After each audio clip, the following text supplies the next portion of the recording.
umuri dunya waddin. Wassalatu wassalamu ala asrofil anbiya'i wal mursalin wa ala alihi wa sahbihi ajma'in. Amma ba'du. Alhamdulillah rabbil alamin. Puji dan syukur marilah kita panjatkan kepada Allah Subhanahu wa taala yang telah memberikan kita kesehatan sehingga kita dapat berkumpul dalam acara pagi ini dengan keadaan yang insya Allah sehat walafiat. Bunda-bunda dan kakak-kakak semua, perkenalkan nama saya Amelia Tria Agustina, selaku Master of Ceremony acara pada pagi hari ini ya. Apa kabar nih bunda-bunda semua? Semoga selalu dalam keadaan yang sehat, baik jasmani dan rohaninya, dan senantiasa dalam lindungan Allah Subhanahu wa taala. Amin, amin ya Allah ya rabbal alamin.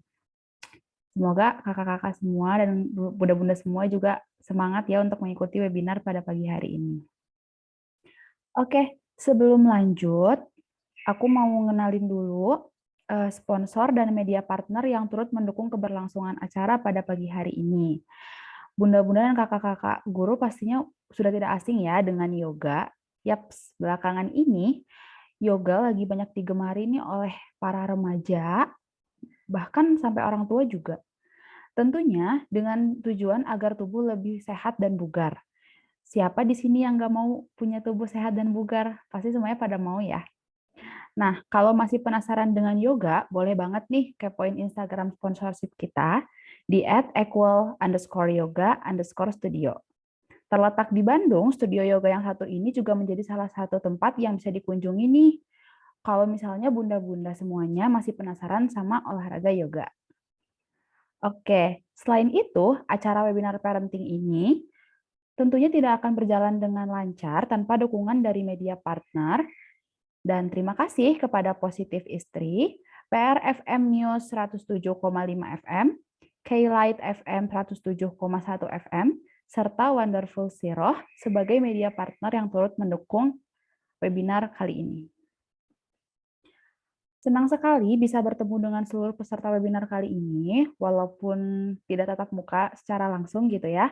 Tetapi semoga pertemuan ini diberkahi oleh Allah Subhanahu wa taala. Amin ya Allah ya rabbal alamin. Nah, seperti biasa, sebelum acara dimulai, mungkin kakak-kakak dan bunda-bunda audiens semua udah tahu nih kalau misalnya Madani Calistung itu sudah menyediakan door prize. Door prize-nya itu berupa 2 e-book gratis yang akan diberikan oleh Madani gitu ya. Tapi untuk mendapatkan e-book ini tentunya aku akan sediakan games nih. Nah, ini adalah games yang pertama. Games-nya seperti biasa tebak-tebakan ya.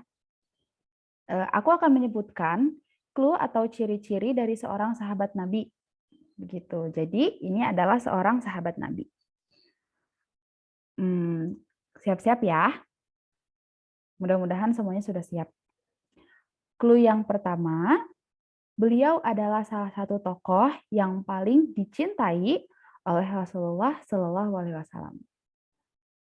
Clue yang pertama, beliau adalah salah satu tokoh yang paling dicintai oleh Rasulullah Shallallahu Alaihi Wasallam.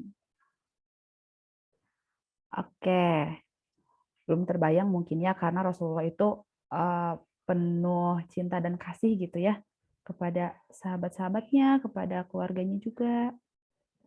Mungkin clue yang kedua ini bisa membantu.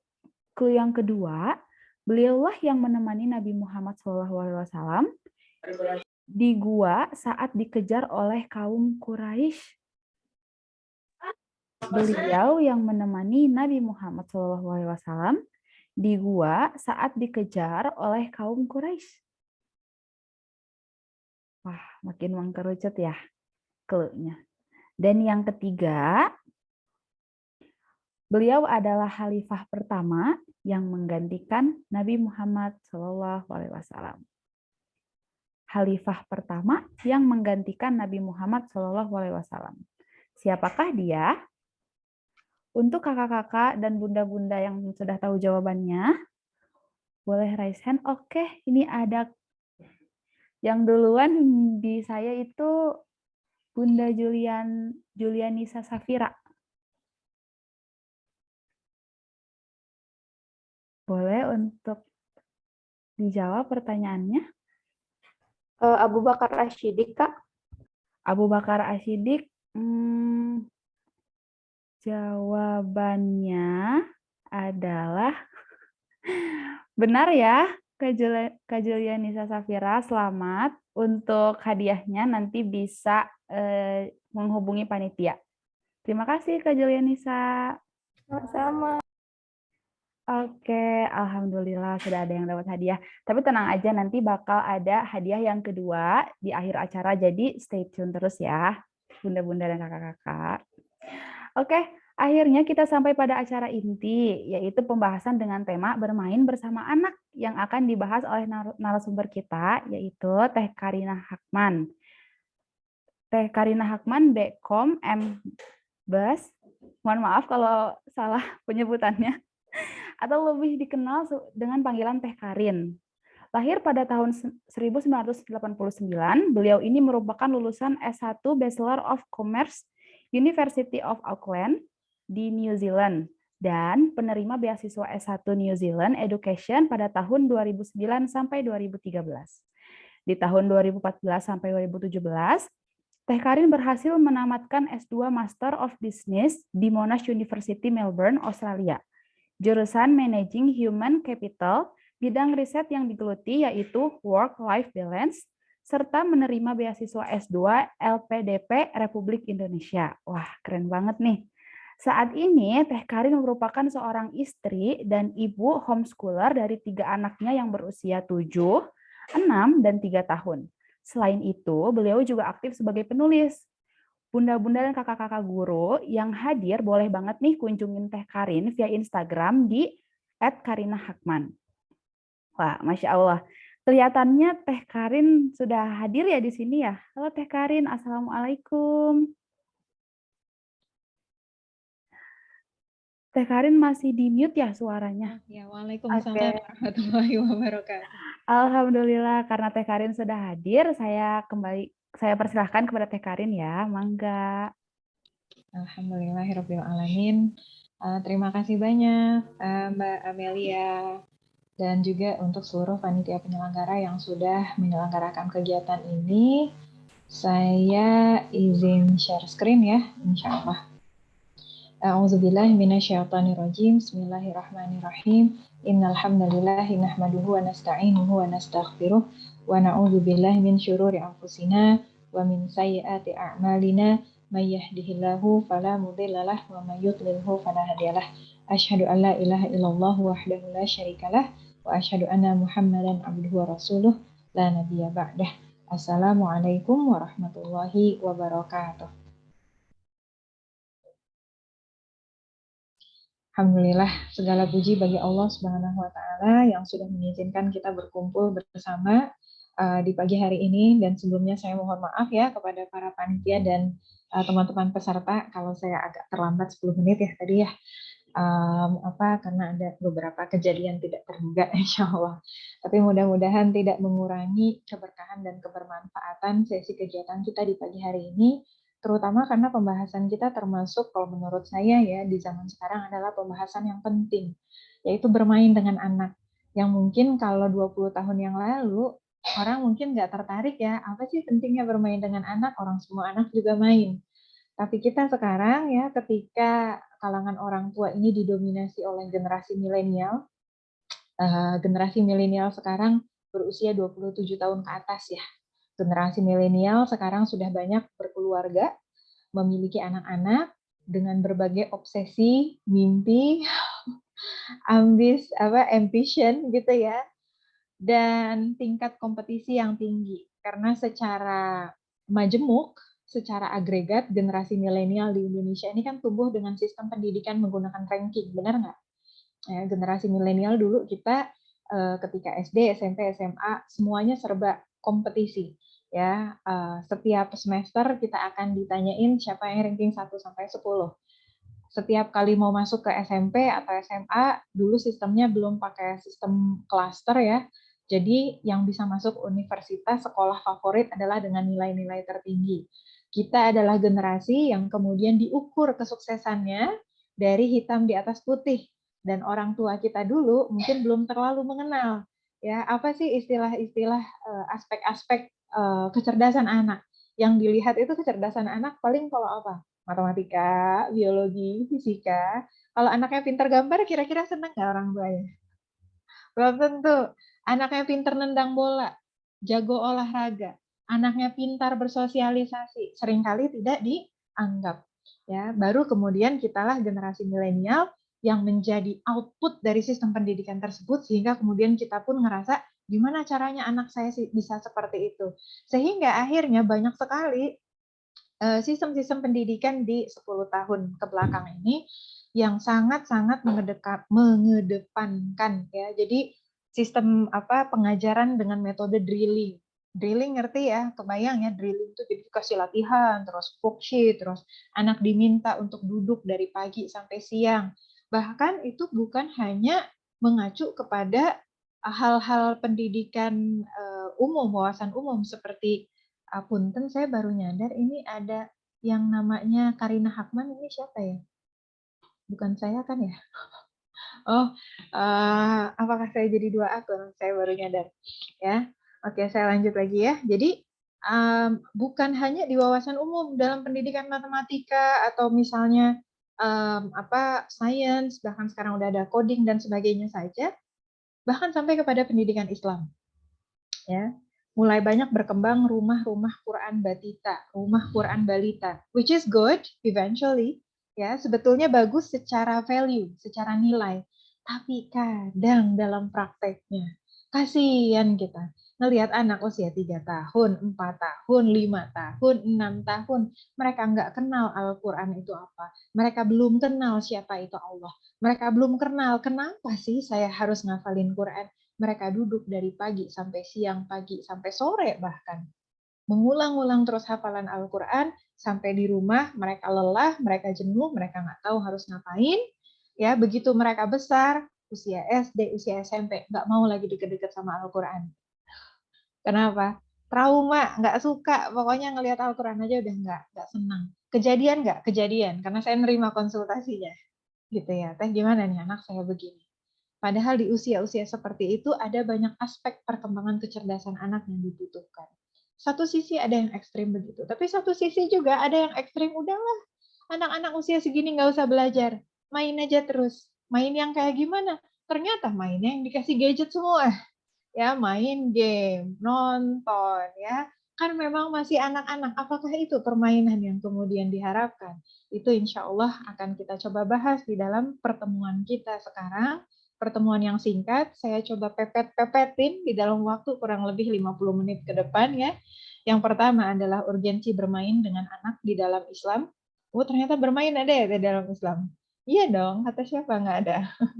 Ya, kedua adalah urgensi bermain dengan anak menurut para ahli. Jadi dalam bab parenting, kemudian tumbuh kembang anak, kemudian dari neuroscience, insya Allah nanti saya coba ambil beberapa key point ya gitu ya.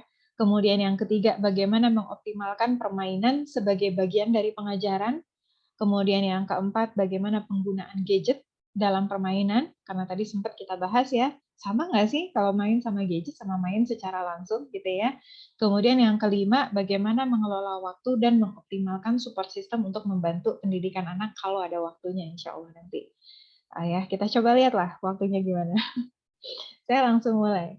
Jadi yang pertama, apa sih urgensi bermain di dalam Islam?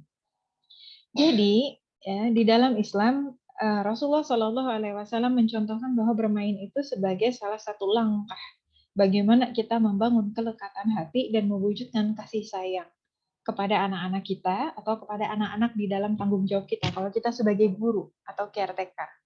Dan kelekatan hati ini menjadi salah satu fondasi dalam pendidikan. Jadi pendidikan itu di dalam Islam dia beririsan sangat-sangat dekat dengan dakwah. Karena hakikat dari pendidikan itu kan kita mengajak kepada kebaikan. Kita mengajarkan kebaikan dan kita menjauhkan dari kemungkaran, menjauhkan dari keburukan. Dalam pendidikan kita ngajakin anak buat apa? Buat berbicara dengan baik. buat berbahasa dengan baik. Kita mengajarkan anak untuk apa? Belajar matematika, belajar tentang sains. Itu semua adalah perkara-perkara kebaikan. Kita ajarkan mereka adab, kita ajarkan mereka sholat, kita ajarkan mereka Al-Quran dan sebagainya. Itu semuanya kebaikan-kebaikan. Tapi apa yang Allah Subhanahu wa taala sampaikan kepada kita di dalam Al-Qur'an, Quran surah Ali Imran 159 adalah betapa pentingnya menjaga kedekatan dengan orang yang sedang kita ajar, orang yang sedang kita didik, orang yang sedang kita dakwahi. Kata Allah Subhanahu wa taala yang artinya, maka berkat rahmat Allah engkau Muhammad berlaku lemah lembut terhadap mereka. Kalau engkau bersikap keras dan berhati kasar, tentulah mereka menjauhkan diri dari sekitarmu. Bismillah. Dari bagian ayat ini gitu ya, kita menjadi paham, oh berarti Rasulullah Shallallahu Alaihi Wasallam saja dengan keteladanan sedemikian itu sama Allah Subhanahu Wa Taala diingatkan untuk menjaga kedekatan hati. Kalau orang menjauh, orang gimana dia mau ngedengar, gimana dia mau suka, gimana nggak dia mau kemudian mendengarkan apa yang ingin kita sampaikan. Dan masya Allahnya gitu ya, tahun lalu kalau nggak salah ya saya ngisi di kegiatan parenting dari kampus Unpad ya, waktu itu diselenggarakan oleh masjidnya Unpad kalau nggak salah ya, salah satu masjidnya lah, ada 2 kalau nggak salah, tapi dia selenggarakan oleh kampus. Nah, saya waktu itu ngisi satu forum sama seorang profesor dari Fakultas Psikologi di Unpad, dan beliau spesialisasinya adalah tentang tumbuh kembang anak. Saya jadikan itu momen sekaligus belajar ya sama seorang profesor yang kebayang sudah puluhan tahun membahas tentang psikologi tumbuh kembang anak. Dan ternyata di awal-awal presentasi beliau, apa yang beliau sampaikan tentang pendidikan anak, yang pertama adalah membangun kelekatan hati. Ya. Membangun kelekatan hati ini apa fungsinya? Karena dengan hati yang lekat, anak itu akan cenderung akan mendengarkan. Bagaimana cara membangun kelekatan hati? Ternyata termasuk dalam bagian awalnya adalah permainan, ya. Bahkan sesederhana dari permainan apa peekaboo ya, kalau kita dulu cilukba ya, permainan cilukba, kita ngajakin anak menirukan suara bahkan dari sejak bayi dan seterusnya, ternyata itu sudah dibahas juga dari psikologi kekinian. Artinya inline apa yang kita pelajari dalam pendidikan Islam dan juga apa yang kemudian dibuktikan oleh ilmu-ilmu kekinian. Lalu apa yang dilakukan Rasulullah Shallallahu Alaihi Wasallam dalam bermain? Ya, jadi ternyata kalau kita menelisik begitu banyak hadis-hadis dalam kehidupan Rasulullah Shallallahu Alaihi Wasallam, dan ini menjadi urgensi bermainnya dalam pendidikan Islam yang kedua adalah bahwa ini pun bagian dari sunnah Rasulullah Shallallahu Alaihi Wasallam. Kita tahu ya dalam sebuah kisah yang populer ya yang sering diceritakan oleh Ustadz Salim Afillah, oleh para asatis dan asatizah yang lain, bagaimana Nabi Shallallahu Alaihi Wasallam itu bercanda dan bermain dengan anak-anaknya dan juga dengan cucu-cucunya. Salah satu hadis populer yang ada yang bisa saya cantumkan di sini ya, bagaimana ketika Rasulullah SAW sedang bermain dengan Al Hasan dan Al Husain radhiyallahu anhum. Ya, beliau lagi main merangkak ya. Jadi diceritakan kedua tangan dan lututnya itu beliau berjalan dengan kedua tangan dan lututnya. Jadi kayak kuda-kudaan. Ya. Dan kita bisa bayangkan bahwa beliau ini adalah seorang nabi, seorang rasul gitu ya, yang urusan keumatannya itu banyak gitu ya, bukan cuman kayak kita yang mungkin ngurusin ya eprik-eprik gitu ya. Beliau ini sangat-sangat sibuk, tapi beliau masih punya waktu untuk bermain sama cucunya. Lalu kemudian beliau mengucapkan sambil berkata, kata beliau bahwa sebaik-baik unta adalah unta kalian berdua ini, dan sebaik-baiknya pelana adalah kalian berdua ini. Tentunya unta dan pelana yang dimaksud ini bahasa kiasan. Jadi sebaik-baik tunggangan itu adalah Rasulullah SAW, dan sebaik-baik yang penunggang adalah kedua cucunya ini. Ini adalah salah satu contoh bagaimana Rasulullah SAW bermain dengan kedua cucunya. Di dalam kisah yang lain, bahkan Rasulullah SAW sedang sholat. Kisah ini populer, mungkin hampir semua di sini pernah mendengarkan. Beliau sedang sujud menjadi seorang imam. Ya, lalu kemudian kata beliau, setelah selesai sholat, beliau biarkan ya, karena para sahabat nanya, ya Rasulullah, tadi sujudnya lama, apa yang terjadi? Kata Rasulullah SAW, karena tadi anakku, anak ini bahasa kiasan ya, ada untuk menunjukkan Al Hasan atau Al Husain sedang menunggangi, dan aku tidak mau menggesak-gesakannya, aku biarkan mereka sampai mereka puas. Ini ternyata berbeda sekali dengan kebanyakan pandangan masyarakat tentang main. Ya. Banyak yang suka nanya ke saya, "Teh, gimana ya caranya supaya anak saya mau belajar Quran? Gimana caranya anak saya bisa belajar tauhid? Maunya tuh main aja terus." Saya tanya, "Umur berapa?" "Umur 3 tahun, Teh. Umur 4 tahun, Teh. Umur 5 tahun, Teh." Saya sampaikan, "Mbak, Bu, Teh, memang usianya mereka belajar dengan bermain. Rasulullah Shallallahu Alaihi Wasallam pun dengan cucu-cucunya bermain. Apakah yang kita bayangkan belajar untuk usia segitu teh? Kita dudukin di atas kursi, di hadapannya ada meja, kita buka laptop. Nah, ayo kita dengarkan kajian dari Ustadz Adi Hidayat berkenaan tentang tauhid. Tentu saja tidak. Bahkan adalah sebuah hadis yang begitu indah. Hadis yang disampaikan oleh Abdullah bin Abbas radhiyallahu anhu. Hadis ini dimulakan dengan perkataan beliau Abdullah bin Abbas radhiyallahu anhu yang pada saat itu masih kanak-kanak, masih anak-anak. Disebutnya dengan sebutan hurulam, artinya dia belum balik. Ya, diceritakan oleh beliau pada saat Rasulullah SAW akhirnya sudah wafat, beliau bercerita, pada saat itu aku sedang berada di belakang Rasulullah SAW. Di belakang ini banyak makna. Ada yang mengatakan sedang berkuda, jadi beliau di belakangnya Rasulullah SAW. Ada yang mengatakan sedang bermain dan beliau ada di belakangnya Rasulullah SAW. Tapi yang manapun itu, yang jelas ini bukan dalam konteks belajar di ruangan kelas. Ya, kita harus pahami ini dalam kondisi santai, lagi bermain, lagi kondisi yang rileks, non formal, informal. Lalu Rasulullah SAW menyampaikan kepadaku, ya ghulam. Ya, tiba-tiba beliau berhenti, kemudian mengatakan, wahai anak kecil, ya ghulam katanya. Dan beliau Shallallahu Alaihi Wasallam kemudian mengajarkan kepada Abdullah bin Abbas sebuah nasihat yang sampai sekarang kita pegang. Apa isi nasihatnya? Jagalah Allah, niscaya Allah akan menjagamu. Ya, ini hadisnya panjang, tapi yang populer yang bagian ini. Jagalah Allah, niscaya Allah akan menjagamu. Sampai sekarang, hadis itu masih kita pelajari dan masih kita temukan di berbagai kajian disampaikan oleh berbagai ustadz, berbagai ustazah untuk menyampaikan poin penting dalam kehidupan manusia. Jika kita ingin dijaga oleh Allah, maka kita jagalah Allah. Insya Allah akan menjaga kita. Disampaikan dalam forum apa? Forum bermain. Dalam keadaan Abdullah bin Abbas usia berapa? Seorang gulam, seorang yang belum balik. Disampaikan oleh para ahli tafsir hadis bahwa ini adalah salah satu contoh dari Rasulullah SAW mengajarkan anak-anak di zaman itu. Dan bagaimana juga Rasulullah SAW itu bukan hanya bermain dengan orang-orang dekatnya. Kan kalau Al Hasan dan Al Husain itu cucu beliau ya. Abdullah bin Abbas radhiyallahu an itu semacam apprentice-nya. Jadi dulu Rasulullah SAW punya apprentice, ada Anas bin Malik radhiyallahu an dan Abdullah bin Abbas radhiyallahu an, dua anak kecil yang dikirimkan oleh orang tuanya untuk membantu Rasulullah SAW, tapi sebetulnya untuk belajar, gitu ya. Nah, tapi Rasulullah SAW juga bermain dengan anak-anak di zaman itu. Ya, jadi dikisahkan oleh para sahabat bahwa Rasulullah SAW itu suka bermain dengan anak-anak. Bahkan suatu hari Rasulullah SAW mengajak anak-anak yang sedang bermain ya di Madinah untuk bermain kejar-kejaran, bermain berlari. Ayo, siapa yang paling duluan sampai kepadaku akan bisa dipeluk ya oleh Rasulullah SAW. Maka anak-anak pun berlomba-lomba siapa yang duluan, gitu ya. Tapi kemudian baik yang menang maupun yang kalah semuanya dipeluk oleh Rasulullah SAW. Betapa indahnya.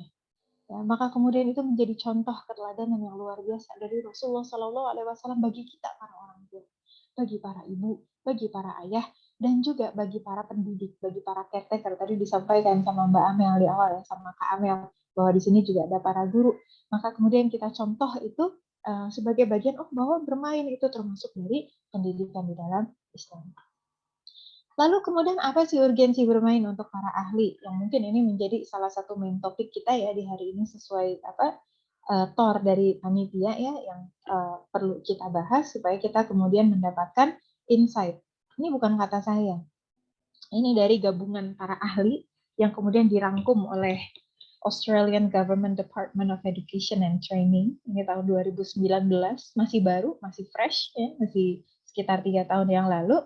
Tapi saya coba lihat di website-nya, ternyata last review-nya 2021. Jadi penelitian ini direview ulang tahun 2021 dan masih signifikan, artinya masih applicable, ya, masih tetap berjalan. Apa yang disampaikan oleh mereka? Kata mereka, play is key to children's learning, development, confidence, and well-being. Bermain itu menjadi kunci dari proses belajar anak-anak. Jadi ternyata bermain itu adalah belajar buat anak-anak. Berbeda dengan begitu banyak pandangan masyarakat yang mengeluhkan gimana ya anak saya main terus, nggak mau belajar. Ternyata kemudian di sini ditemukan bahwa bermain itu adalah belajar yang terintegrasi. And children's development, perkembangan tumbuh kembang anak, confidence, ya, rasa independen dia, merasa aman, merasa secure, percaya diri, and well-being, mental health, kesehatan mental, kejiwaan, dan seterusnya. Ya. Lalu kemudian disampaikan apa? Variety in play is important because it helps with all areas of children's development. Dan variasi dari permainan itu penting. Bukan main-main itu aja. Karena itu akan membantu berbagai bidang pertumbuhan dan perkembangan anak. Lalu permainan jenis apa? Di sini disampaikan. Unstructured play and structured play are the main types of play. Jadi dibagi menjadi dua.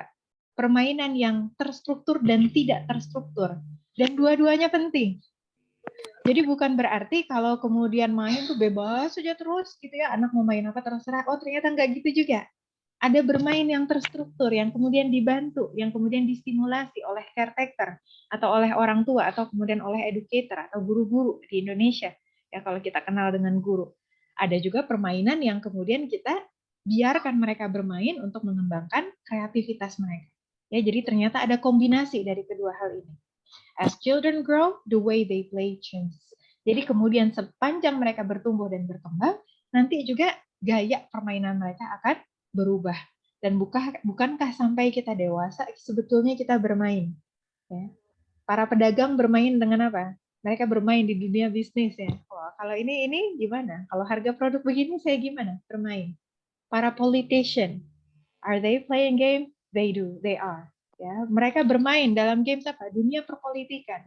Semua adalah replika permainan masa kecil adalah replika bagaimana manusia itu berpikir nantinya pada saat mereka sudah dewasa. Lalu seperti apa rekomendasinya? Nah, ini buat anak-anak. Ini kita mulai dari for infants karena banyak banget ini tentang for infants. Ini udah summary ya, jadi maafkan kalau kepanjangan. Saya bingung mau disummary-kan kayak gimana lagi. Ya, jadi salah satu bagian penting untuk infant ya atau untuk bayi ya usia 0 sampai dengan 12 bulan maupun ada juga yang mengatakan 12 sampai 24 bulan terserah ngambil pendapat yang mana itu ternyata yang dibutuhkan oleh mereka apa? Aktif. Ya. All babies and young children benefit from a mix of physical activity, inactivity, and sleep in each 24-hour period. Artinya harus seimbang antara bagaimana bayi itu aktif, bayi itu dia diam, dan bayi itu dia kemudian tidur. Ketika kemudian ini semua bisa seimbang, gitu kan ya, antara di sini disebutkan ya physical activity for young children mainly happens through unstructured active play. Kalau kemudian dia pada saat bayi ini dia nggak terlalu terstruktur, gitu ya, tapi kemudian ada juga bantuan stimulasi dari orang tua, tadi ya ada activity, inactivity, kemudian ada tidur, maka ini akan membantu anak-anak atau bayi infant tadi menggapai ada 6 poin di sini. 6 poinnya apa aja? Yang pertama adalah achieve and maintain a healthy weight. Jadi berat badan. Ada kejadian-kejadian, ini mungkin nanti lebih tepatnya kalau mau dikaji lebih dalam harus undang dokter ya, atau ahli tumbuh kembangan anak gitu. Tapi singkatnya statement yang dijelaskan oleh literatur ini gitu ya disampaikan bahwa ketika bayi itu tidak diberikan kesempatan untuk bergerak ya, maka ya dia juga akan cenderung malas ya lama-lama ya. Makanan-makanannya tidak terkelola dengan baik, maka dia bisa cenderung overweight. Atau kebalikannya, ketika energinya tidak keluar, maka si bayi ini juga nggak mau makan. Kan kita biasanya ngerasa lapar kalau apa? Energi kita terkeluarkan, benar nggak? Ya nggak? Maka ketika bayinya dia nggak terlalu banyak main, dia diam dan seterusnya, ya dia kemudian juga tidak merasa butuh energi lebih banyak dan efeknya akhirnya nggak bagus gitu ya. Kemudian yang kedua adalah build strong bones and muscles. Kita tahu bahwa tumbuh kembang bayi itu adalah masa-masa yang sangat-sangat penting. Usia 4 bulan, 5 bulan mereka belajar untuk duduk. Lalu kemudian mereka juga belajar untuk merangkak, ya enggak? Apa yang kemudian dikomentarin sama orang tua? Aduh, ngerangkak terus, bingung, semuanya berantakan. Akhirnya apa yang dilakukan orang tua yang malas? Digendong aja terus. Taruh aja di rocking chair, ya. Taruh aja di ayunan. Pernah nggak ngelihat situasi seperti itu? Saya mah suka sedih. Kenapa? Anaknya lagi mau ngerangkak, kasih dia kesempatan buat ngerangkak. Ya, apalagi ketika anaknya akhirnya mulai belajar berjalan, mulai ngambilin barang. Orang tua ngapain? Aduh, udahlah gitu ya, ngapain sih jalan-jalan terus? Kasih aja duduk aja terus, kasih gadget. Kenapa? Nggak mau berantakan. Nggak mau barang-barang dijatuhin, nggak mau ini. Kasihan. Memang waktunya mereka di situ harus bertumbuh dan berkembang. Nanti begitu anaknya usia 15 bulan baru stres. Kenapa? Kok anak saya belum bisa lari ya?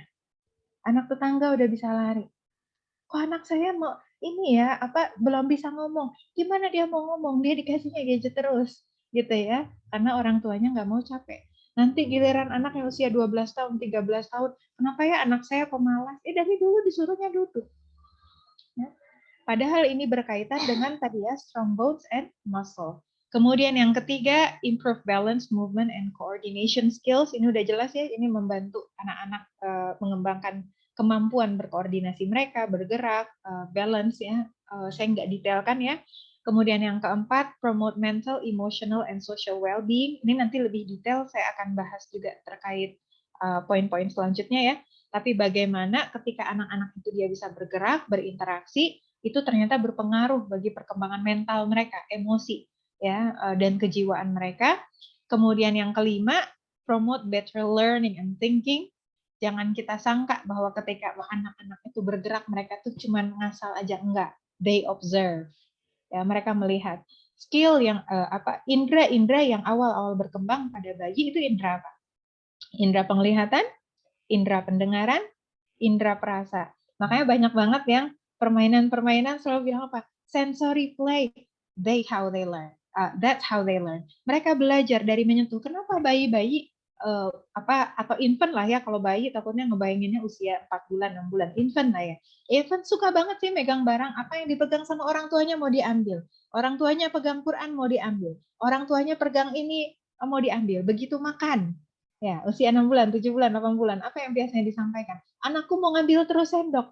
That's how they learn. Mereka mau ambil sendok, kasih sendok. Mereka mau ambil makanannya, nasi, mau dimakan pakai tangan. Biarin mereka makan pakai tangan. Mereka lagi belajar. Ya. Segala rupa dalam berbagai kehidupan mereka. Lalu kemudian reduce injuries. Kenapa? Karena dengan semakin mereka belajar, gitu kan ya, semakin mereka tahu di sekitaran mereka. Kan nggak selamanya mereka ini dalam tanda petik nggak tahu apa-apa, gitu ya. For infants nih sebetulnya ada 3 slide ya, saya coba singkat sebisanya saya ya, insya Allah. Lalu kemudian selanjutnya adalah kata mereka, it's important that parents and care support and encourage children to be active to help them to be healthier, happier, smarter, and stronger. As young children grow and develop, they should work towards. Yang pertama di sini adalah spending more time in active play. Jadi semakin nanti si bayi ini dia bisa berjalan, dia bisa merangkak, dia bisa bergerak, dan seterusnya, kita biarkan mereka berkreasi. Dan dia bilang poin keduanya, spending less time sitting. Jadi berkurang waktunya untuk kemudian duduk gitu ya. Karena pada saat ini mereka butuh untuk bergerak. Jadi cari permainan yang aktif. Makanya kalau kita lihat di playground gitu ya, itu kan banyak banget ya aktivitas memanjat, walaupun yang kecil-kecil. Aktivitas bergerak ya, banyak mainan-mainan yang bisa digerakin, didorong, di apa segala rupa. Duh. Maaf ya, saya lupa mute. Oke, saya silent dulu. Ya, banyak aktivitas-aktivitas untuk minimal kalau dia duduk, aktivitas menggerakkan tangan. Ya, makanya ada play-doh, makanya ada mainan pasir, makanya ada apa segala rupa ya, yang itu membantu mereka menstimulasi otak. Yang kemudian dengan mereka aktif tadi, getting enough sleep each day. Ya, mereka mendapatkan waktu tidur yang cukup setiap hari. Dengan seperti ini sebetulnya ya kata kata para ahli ini gitu ya. Karena ini kan jadi kalau buka literatur ini ya, referensinya banyak banget ya. Makanya saya nggak cantumin satu-satu, referensinya banyak banget. Dan ini summary-nya yang mereka berikan. Ketika kita memberikan kepada anak kebebasan untuk membuat kreasi mereka sendiri, apa yang sedang kita tumbuhkan? Mereka bilang apa? That encourage independence and appropriate risk-taking while supervised. Ini memberikan mereka apa? Perasaan secure, perasaan independence, perasaan bahwa oh I can do this. Perasaan bahwa oh saya ini bisa begini, saya bisa begitu, dan mereka bisa mengukur boundaries mereka. Batasan mana sih yang boleh dan nggak boleh gitu ya. Kayak misalnya mereka jalan terus gitu ya, kemudian mereka bikin sesuatu atau mereka main di luar dan sebagainya. Ini saya contohin atau enggak ya? Ini sebetulnya mungkin lebih banyak disampaikan oleh health provider ya. Ini tentang contoh-contoh kalau buat bayi itu mainnya gimana sih? Paling saya mention aja ya, kayak contoh nih yang pertama permainan interaktif di lantai, kan suka ada tummy time ya. Tummy time yang tahu ya, tummy time kayak gitu ya. Nanti kita bisa mainin sambil ngajakin mereka main, bisa pakai tangan, bisa pakai kaki. Kemudian reaching and grasping for objects, jadi kayak give and take, kita kasih barang, mereka ambil, kemudian kasih lagi barang, kita minta mereka kasih. Kemudian ketika mereka sudah bisa bergerak, mereka bisa lebih aktif tadi ya, bisa lebih independen untuk bermain. Mereka berkelana kemana-mana, atau bisa juga dengan structured play yang kita bikin, stimulasi memang kita rancang. Kayak misalnya kita kasih obstacle, makanya di TK-TK suka banyak ya, anak-anak dikasih obstacle, ayo bisa nggak ngelewatin ini. Nah itu yang structured. Jadi ada unstructured, ada structured. Ada permainan bebas, ada permainan yang kemudian sudah didesain oleh para guru, gitu ya. Lalu kemudian masih banyak ya, saya rasa kayaknya kalau buat contoh-contoh ini para guru di sini lebih tahu dibandingin saya. Sekarang for toddler to 2 years. Jadi dari usia 1 sampai dengan 2 tahun. Anak-anak usia segini suka muter-muter, suka keliling-keliling, suka masuk-masuk. Jadi jangan heran. Aduh, kenapa ya anak saya hilang lagi, pergi ke sini, pergi ke sana. Suka naik tangga. Jangan heran, memang dia sedang mengeksplor bagian-bagian dari tumbuh kembang mereka. Bahkan menurut pemerintah Australia, ini masih summary dari yang tadi ya, anak usia segini should get at least 3 hours of various physical activities each day. Coba kita bayangin, 3 jam.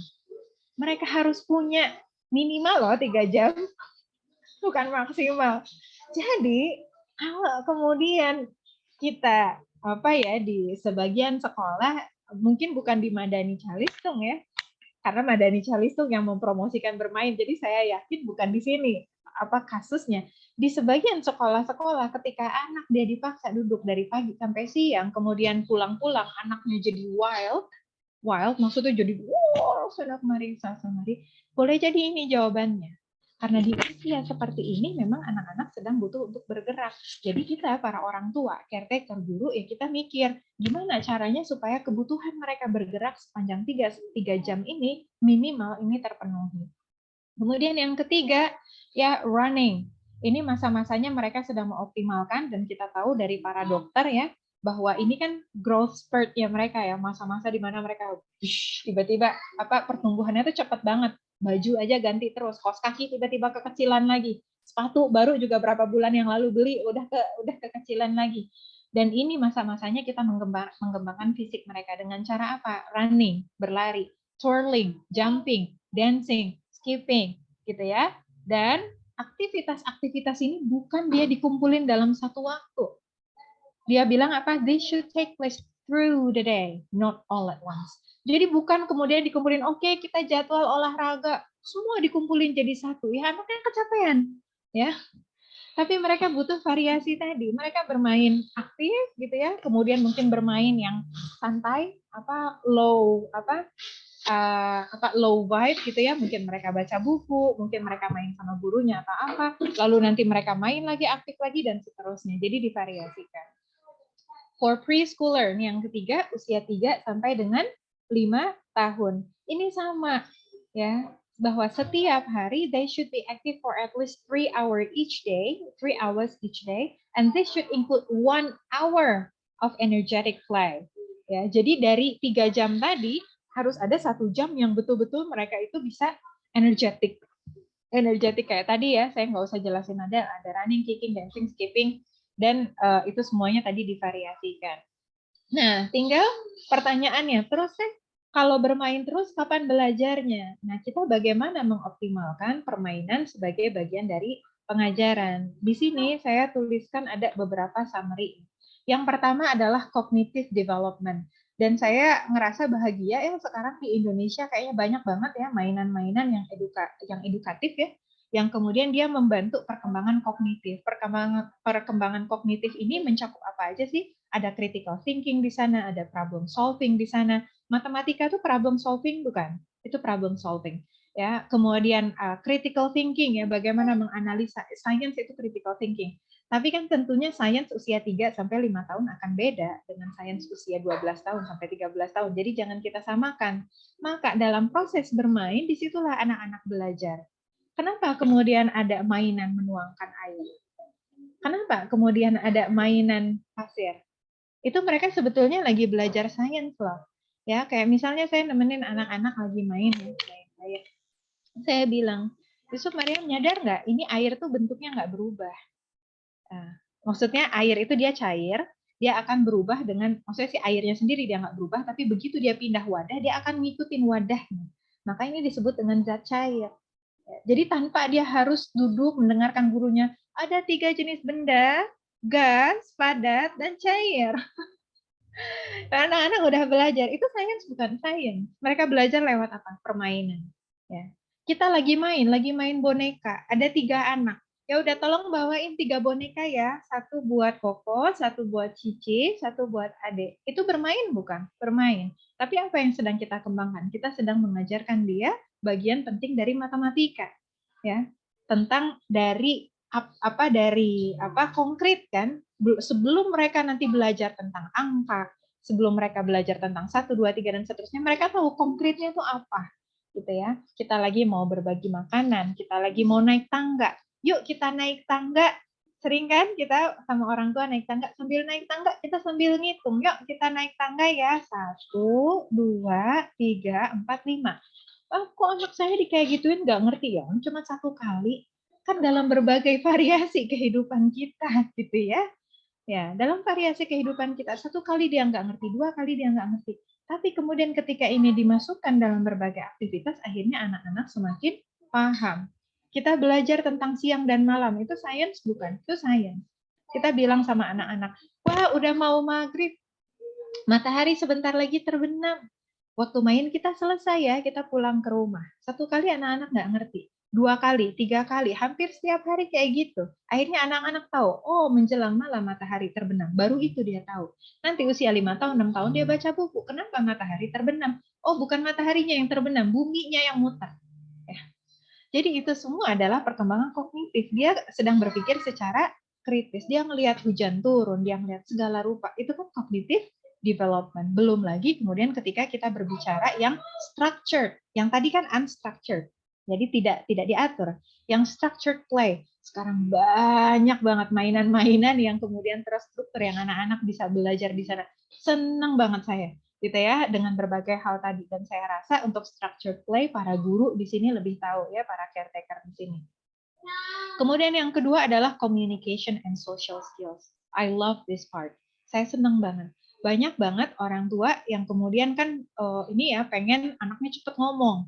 Ya, akhirnya ikut kelas. Wah, gimana nih terapi anak cepet ngomong? Gimana caranya anak bisa begini dan begitu?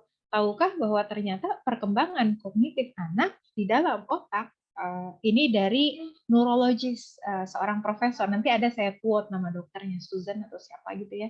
Ada di slide-slide berikutnya. Ternyata sinaps-sinaps otak yang berkaitan dengan kemampuan sosial dan komunikasi itu berkembang dari apa? Dari interaksi langsung. Interaksi langsung pada saat bermain.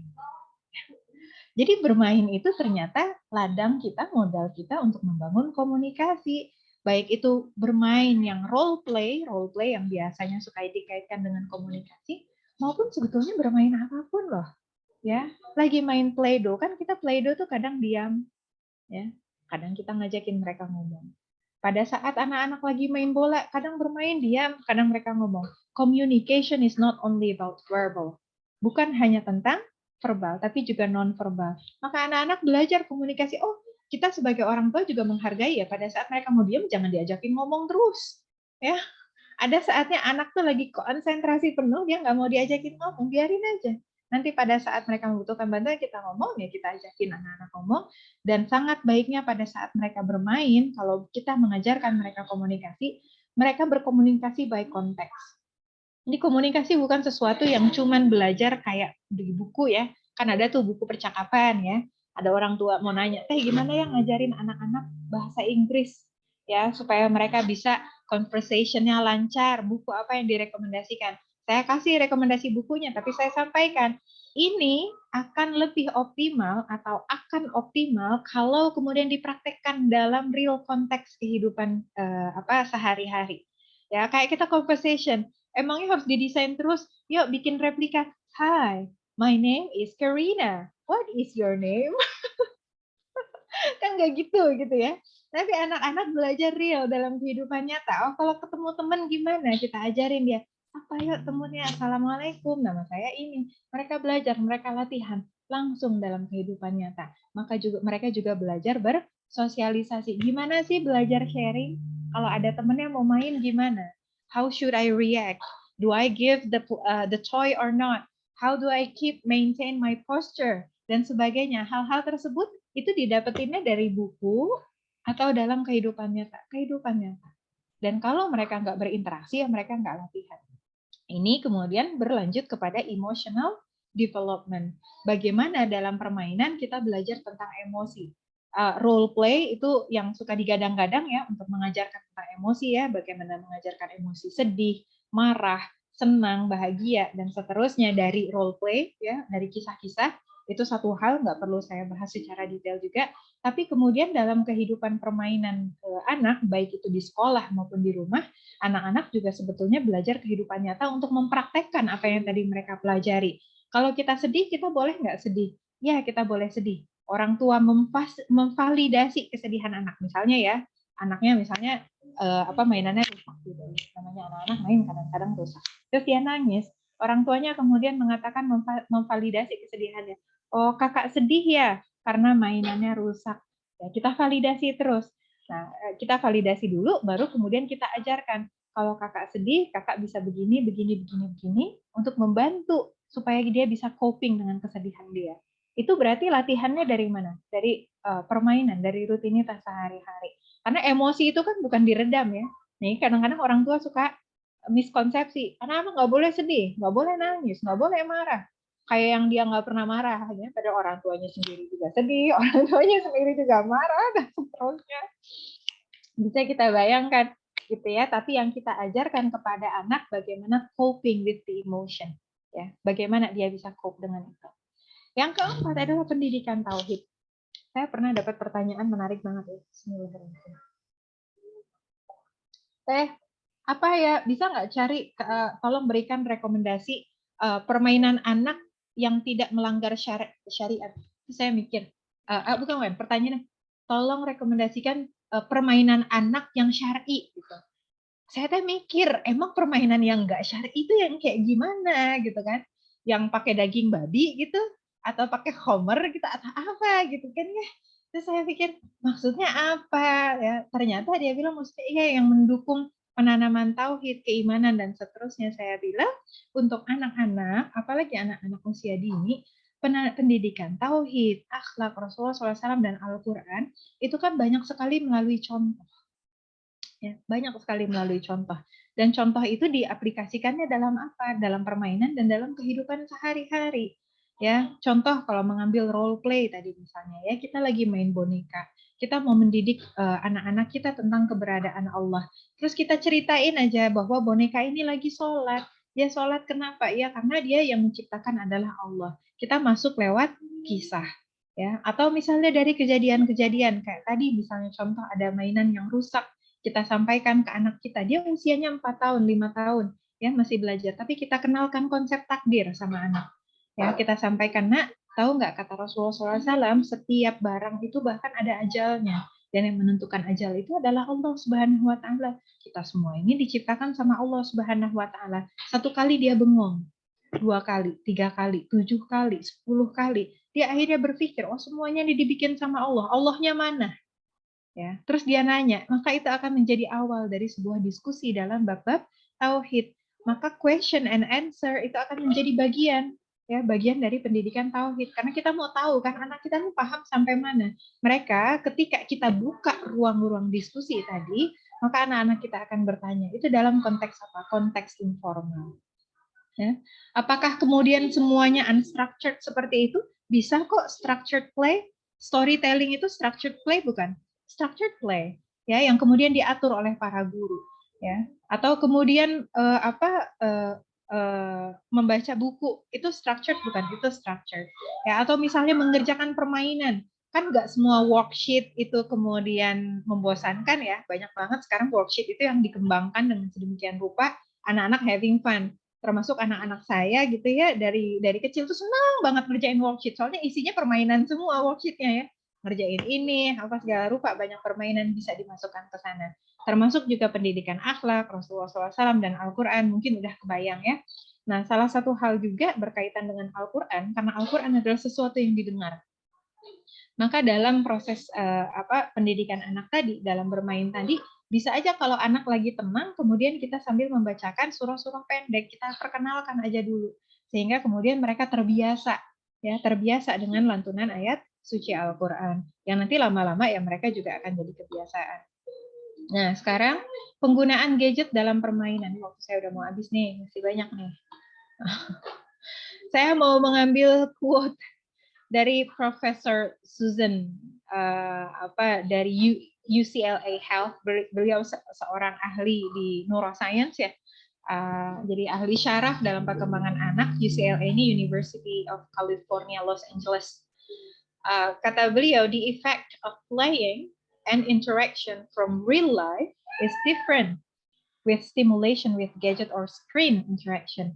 Real interaction helps children developing many parts and function in their brain. Jadi ternyata dalam perkembangan otak anak, ya stimulasi antara kehidupan nyata dengan stimulasi dari gadget itu ternyata beda. Ya, efeknya tuh nggak sama. Mana yang lebih bagus? Udah jelas yang lebih bagus adalah yang real. Dan itu beliau yang sampaikan, bukan saya. Jadi kalau ada yang mau komplain, nanti cari aja Profesor Susan. Kirim email, saya mau komplain. Kata siapa ini? Biar beliau bisa kasih hasil risetnya. Gitu ya. Dan beliau itu, kalau di presentasi beliau ya, di YouTube ada kok, cari aja. Beliau ada mempresentasikan hasil penelitian beliau. Bagaimana perkembangan sinaps-sinaps ya, ada fotonya, ada segala rupanya. Itu berkembang dengan pesat ketika anak-anak itu diberikan stimulasi ya, interaksi secara langsung. Dan perkembangan otak ini dibutuhkan untuk memproses apa? Berbagai hal yang kita ingin didik pada anak-anak kita. Ya, baik itu pendidikan dalam bab matematika tadi, science, problem solving dan seterusnya, membutuhkan otak kan semuanya ya. Dan otak kita berkembang dengan apa? Dengan interaksi secara langsung. Lalu kemudian bagaimana? Apakah kemudian si gadget ini dihindarkan sama sekali? Enggak juga gitu ya, karena kemudian ada juga manfaatnya, tapi bagaimana kita menggunakannya dengan bijaksana? Apa rekomendasinya? Sebentar ya.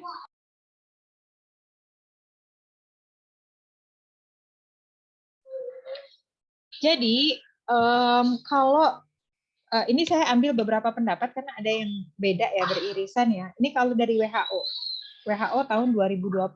Ini reportnya ada kok for free, tinggal cari aja WHO recommendation screen time or gadget use ya. Jadi sedentary screen time including playing video game is not recommended for 1-year-old infants. Artinya kalau 1 tahun ke bawah direkomendasikan nggak? Sama sekali tidak direkomendasikan.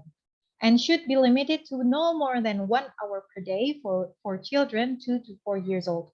Jadi sampai dia usia 2-4 tahun sekalipun maksimalnya berapa? 1 jam. Ya, itu menurut WHO. Jadi kalau mau komplain ke WHO, jangan ke saya.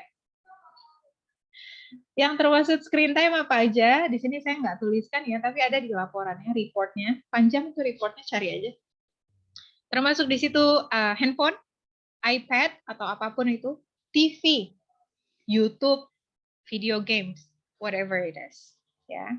Lalu kemudian kalau menurut American Academy of Pediatrics, ini dia di dokter anak ya.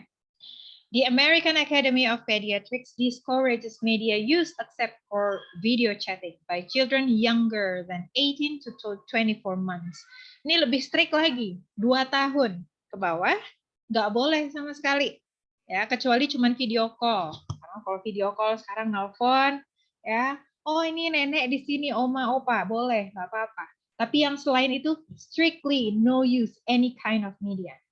Sampai dengan 2 tahun. Jadi gimana dong Teh kalau ada permainan anak yang tekan-tekan balon, gambar-gambar, pakai iPad dan seterusnya? Well, menurut para ahli di American Academy of Pediatrics nggak boleh. Jadi terserah, keputusannya ambil. Ya, kalau menurut para ahlinya nggak boleh. Mau dia seedukatif apapun, screen time anak-anak usia 2 tahun ke bawah ternyata tidak direkomendasikan. Jadi dan kemudian direkomendasikan buat anak 2 sampai 5 tahun, dia bilang apa? Screen time to 1 hour per day of high quality programming. Jadi usia 2 sampai 5 tahun cuma 1 jam maksimal.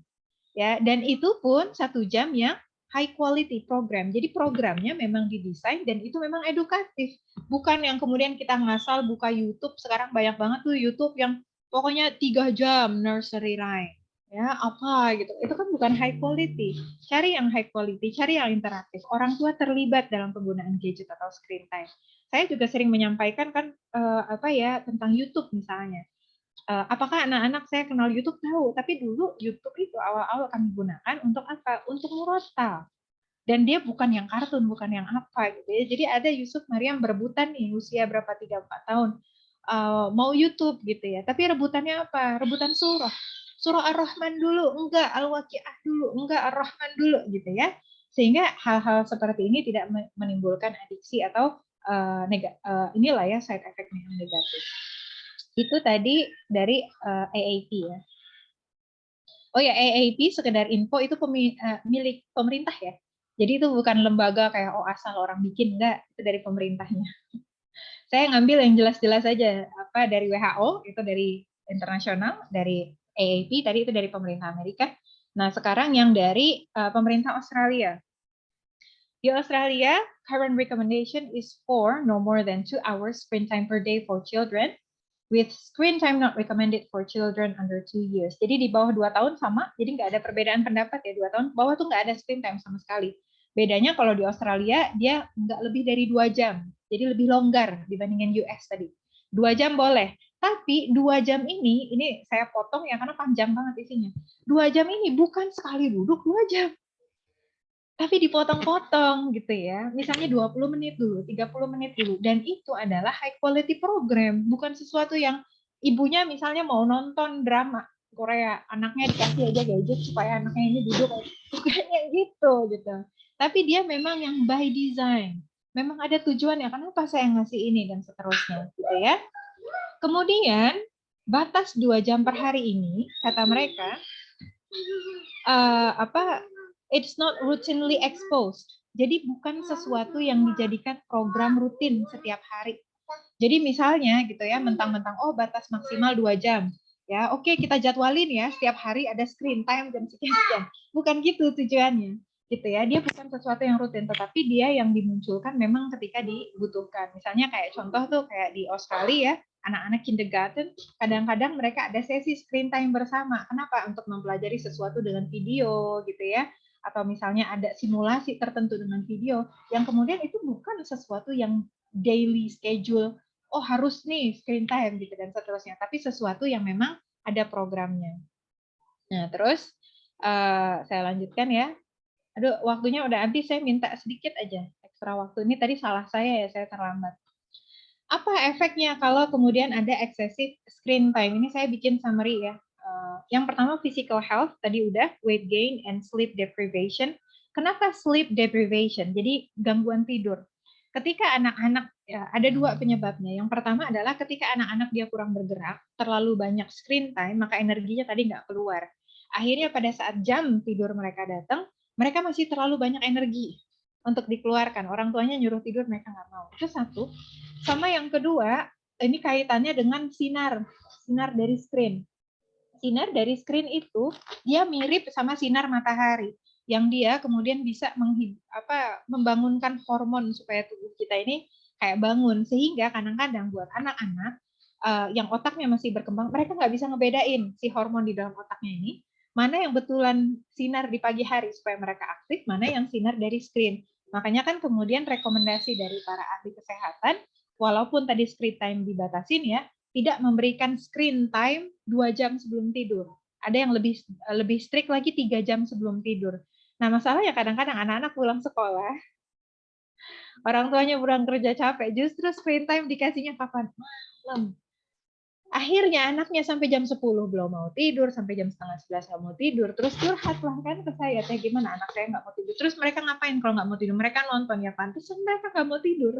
Ya, karena cahaya dari screen itu sendiri menstimulasi otak mengeluarkan hormon supaya dia aktif karena dikiranya sinar matahari. Kemudian yang kedua adalah focus and cognitive development. Jadi ternyata ketika anak-anak terbiasa pasif, ya mereka akhirnya kurang latihan buat aktif. Akhirnya pada saat mereka aktif nggak ada gadget, mereka bingung mereka mau ngapain. Ya makanya banyak kan yang suka curhat, gimana ya caranya nggak pakai gadget. Anak saya suka bosan. Sebetulnya mereka bukan bosan, mereka bingung karena selama ini terbiasa dengan excessive screen time, mereka akhirnya lupa gimana sih cara mengelola ini itu dan seterusnya. Coba aja cabut gadgetnya selama sepekan. Insya Allah nanti balik lagi. Karena anak-anak kita sebetulnya cerdas ya, secara fitrah mereka cerdas.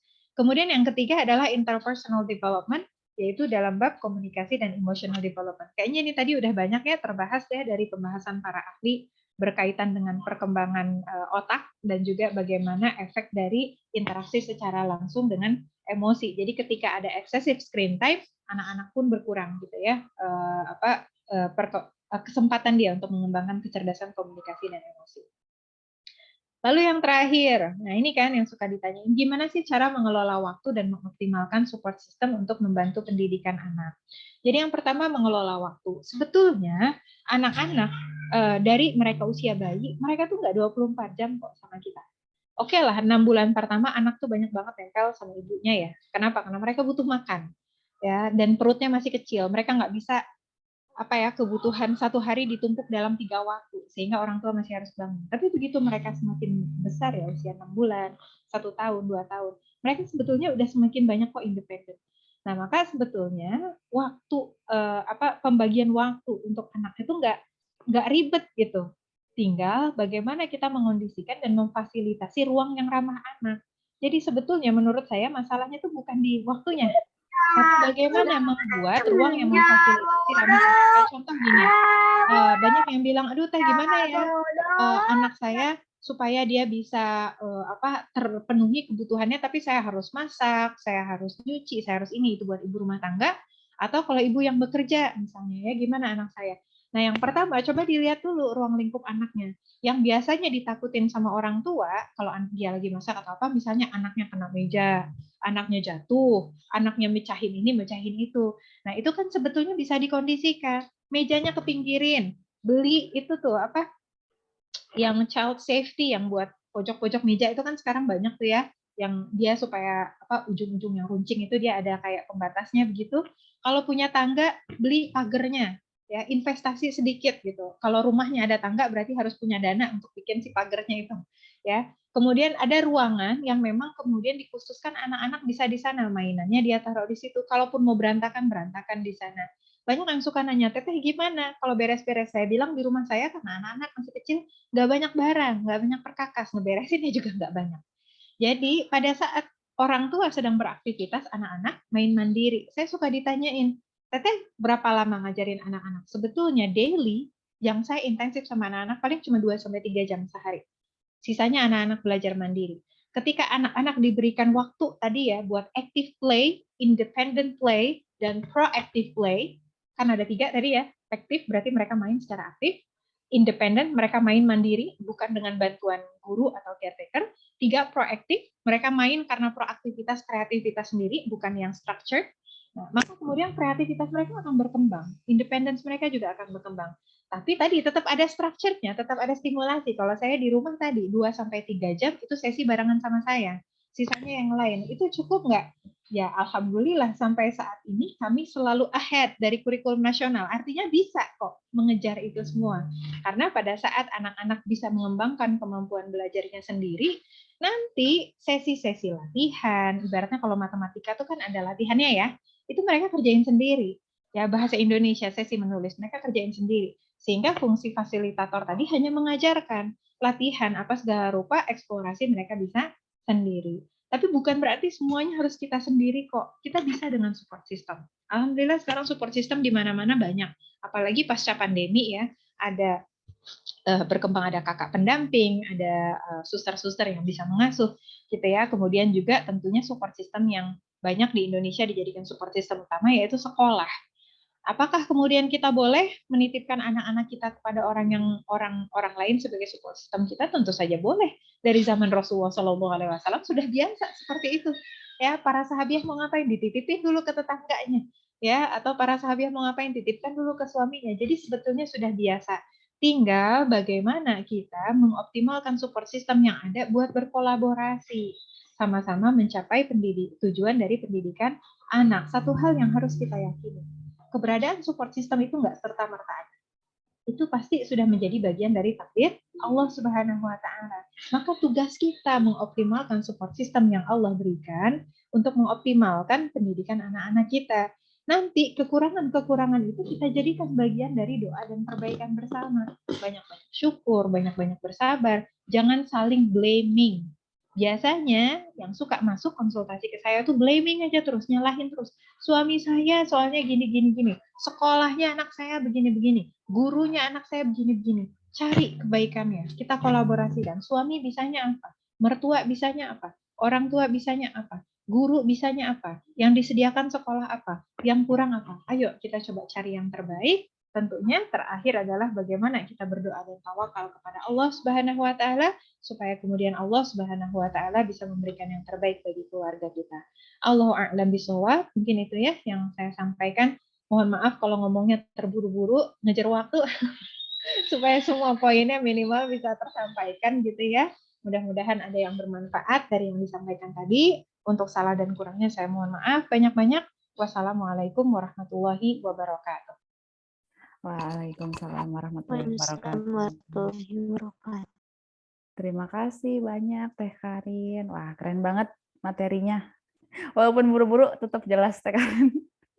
Dan relate mungkin ya untuk bunda-bunda dan kakak-kakak guru yang lagi mengajar nih. Oke, selanjutnya ini ada sesi tanya jawab nih untuk bunda-bunda dan kakak-kakak guru yang mungkin masih ada yang sesuatu yang mungkin pengen didiskusikan bareng Teh Karin atau pengen ditanyain, boleh banget nih untuk raise hand. Adakah yang mau bertanya?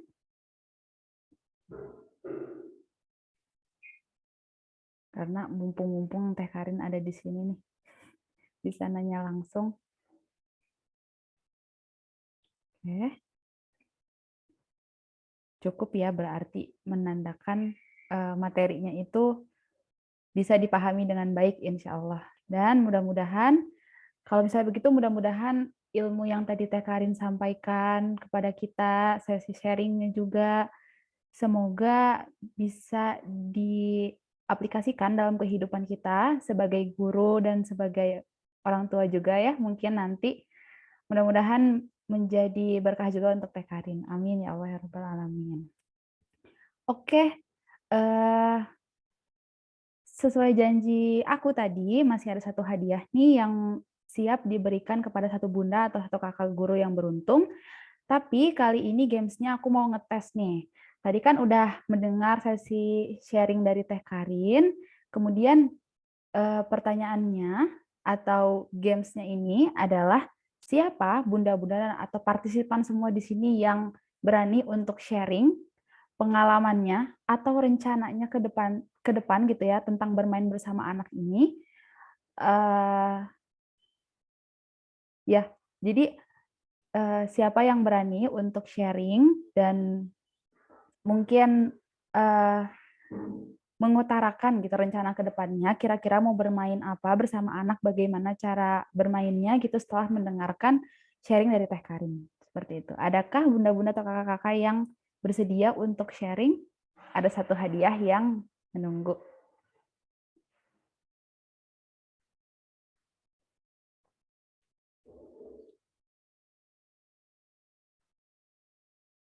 Adakah yang berani?